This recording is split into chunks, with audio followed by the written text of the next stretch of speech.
Well, more reactions are trailing the removal of fuel subsidy by the federal government. Let's get more perspective to this. And joining me is the National President, Association of Proprietors of Private Schools, Yomi Otubela. Thank you for joining us on TVC News at 7. For you as a proprietor and from interaction with students and their parents and guardians, in what practical ways really has the removal of fuel subsidy impacted the education sector? Thank you so much for having me, the anchor. I thank Nigeria for being with us on this show. I want to say that first and foremost, we should all remember that education is so important to development of our nation. And we cannot be talking about national development without talking about the impact education will do in our total development. Our progress as a nation can be no swifter than our progress in education.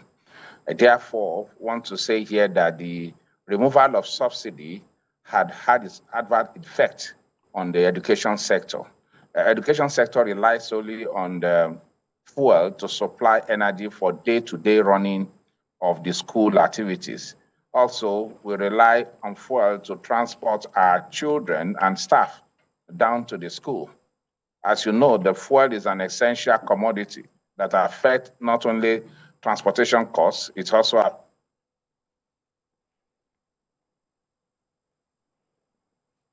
Well, Mr. Otubela, as you know, already the president has now signed the Electricity Act 2023. It is now law, and that should, in the coming days, actually ease the reliance on fuel, as supply of for supply of electricity, for supply of power.